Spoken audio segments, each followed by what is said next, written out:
Okey, kita sambung pelajaran kita dengan melihat pada standard pelajaran kita. Kalau kamu tengok, merujuk kepada slide yang cikgu tunjuk sekarang, dekat sini ada 8 standard pembelajaran. Dan untuk cikgu dah terangkan tadi, kita dah cover 3 standard pelajaran. Sekarang ni kita nak kebiasaannya dalam reka bentuk dan teknologi. Bila kita dah faham semua teori yang telah disebutkan, kita kena tahu macam mana kita nak menghasilkan lakaran. So, setiap idea yang kita nak buat, kita kena hasilkan lakaran. Kemudian kita analisis. Apa maksud analisis? Maksudnya kita uji ataupun kita faham lebih mendalam tentang apa yang ada dalam sistem elektrik tersebut. Sama ada dari segi sumber, dari segi medium, beban atau kawalan. Kemudian setelah kamu analisis, kamu membina, kamu test dia, buat pengujian dan penilaian, dan kamu mencadangkan penambahbaikan. Apa improvement yang boleh kamu buat ke atas reka bentuk yang kamu dah buat. So, dalam kita membina dita gadget elektrik, mana-mana dita gadget elektrik, ada 5 langkah yang kamu kena faham. Yang pertama, sediakan bahan yang diperlukan, merujuk kepada apa yang kamu nak buat dalam dita elektrik. Yang kedua, pastikan kamu tahu apakah sumber, beban dan medium serta kawalan yang kamu kena tahu. Yang ketiga, kamu kena tentukan susunan dan kedudukan gadget pada model. Yang keempat, kamu sambungkan dia, kemudian kamu test dia. Kamu pasang penyambungan dita gadget di dalam model. So, kata kunci dia 5 untuk langkah-langkah pembinaan dita gadget elektrik. Yang pertama, sediakan bahan yang diperlukan. Yang kedua, sediakan 4 elemen reka bentuk. Yang ketiga, tentukan susunan dan kedudukan. Yang keempat, lakukan penyambungan. Kemudian, yang kelima adalah pasang penyambungan tersebut. So, 5 langkah-langkah yang cikgu sebut ni, itu adalah kata kunci yang kamu kena tahu.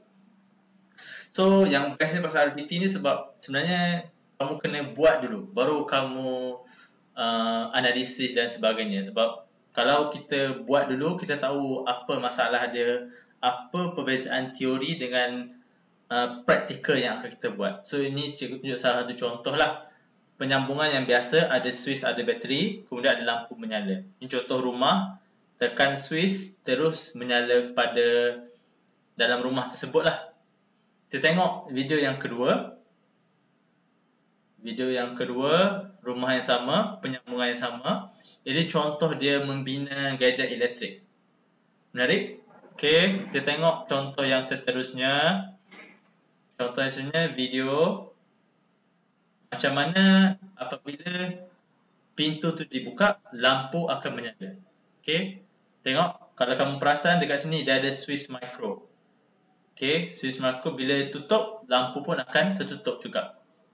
So, pembinaan sangat kemas lah sebab dia ada kelihatan menarik dan ada 2 lampu. Satu lampu dekat luar, satu lampu dekat dalam. Kemudian ada tombol dan sebagainya. Pembinaan kayu yang kemas, warna yang menarik dan sebagainya.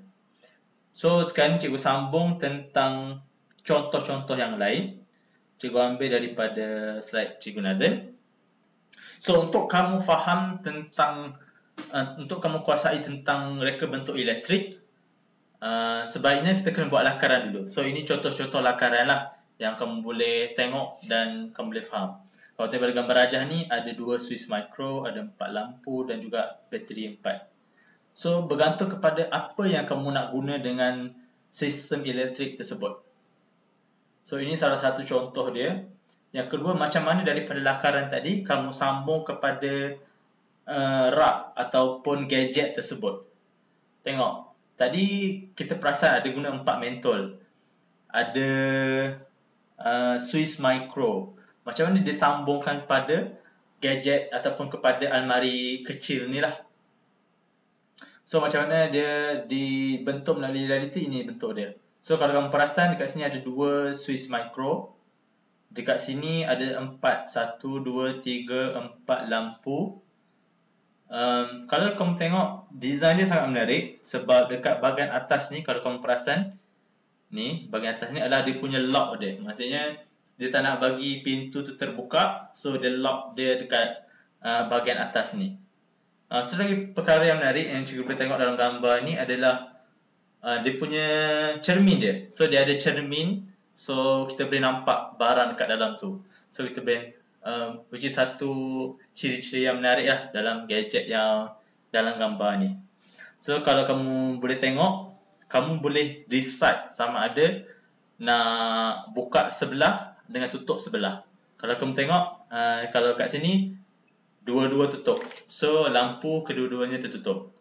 Tengok yang gambar yang kedua terbuka. So semua lampu terbuka. Tengok gambar yang ketiga, satu terbuka, satu tertutup. So sebelah saja buka. So ini satu perancangan dan pembinaan yang cantik lah. Ini contoh-contoh gadget yang lain. Almari tanpa gadget elektrik. Tengok cara pembinaan dia. Setiap pembinaan reka bentuk yang kamu buat mesti ada tambah kebaikan. So tak ada reka bentuk yang perfect. Lagi banyak kamu buat revision, lagi banyak kamu bina sesuatu dan tambah baik sesuatu tersebut, prototype yang kamu hasilkan tu lagi menarik dan lagi bagus. So ini contoh yang lain. Aplikasi yang ni, kalau kamu tengok, ada satu saja Swiss Micro, ada 4 bateri, tapi ada 6 lampu. So macam mana daripada lakaran ini terbentuk bahan yang baru. So kalau dekat sini, kalau cikgu tengok, ada dalam reka bentuk elektrik ada litar skematik dengan litar bergambar. So dalam litar bergambar, dia lukis, dia warnakan, dia bagi nampak 3D, warnakan wayar tersebut, lukiskan Swiss Micro, tunjukkan dalam keadaan lampu menyala dan sebagainya. Kalau litar skematik, dia lebih kepada dalam bentuk simbol. So simbol yang X bulat ni ialah lampu. Yang ni adalah simbol bateri. Dan juga ini adalah Swiss tekan buka. Okay. So dekat sini dia buat aplikasi tentang litar siri selari. So ada 6 lampu. So macam mana dia dibuat? Kalau kamu tengok daripada lakaran sistem elektrik tersebut, kamu tengok lakaran reka bentuk gadget elektrik. So setiap kali kamu buat reka bentuk elektrik, ada 2 lakaran yang diperlukan. Satu lakaran untuk sistem elektrik, yang kedua adalah lakaran reka bentuk tersebut. Macam mana daripada sistem elektrik tersebut kamu masukkan dalam lakaran reka bentuk kamu. So dia punya susunan dia macam ni. Kalau kamu tengok, dia ada description ataupun huraian tentang lakaran dia, supaya cikgu sebagai pemeriksa lagi faham apa yang berlaku. Dan warna dia pun menarik. So perlu dibentuk, saiz untuk dihidupkan, lampu akan menyala menerangi almari. So kenapa dia letak lampu dekat hujung? Itu pun ada sebab dia. Kenapa tak letak lampu dekat tengah-tengah? Kenapa tak letak lampu dekat bawah? So itu adalah mengikut apa tujuan, apa fungsi benda yang kamu buat. So kalau ni almari, kenapa dia letak kat hujung? Mungkin lagi terang ke? Mungkin kamu kena test kalau buat dekat tengah-tengah atau buat dekat tepi. So interesting. Ada kita bentuk yang menarik. Okay, apabila Swiss tekan dibuka, lampu akan terpadam. So ada berapa contoh lagi gadget elektrik yang lain? Cikgu tengok masa sekejap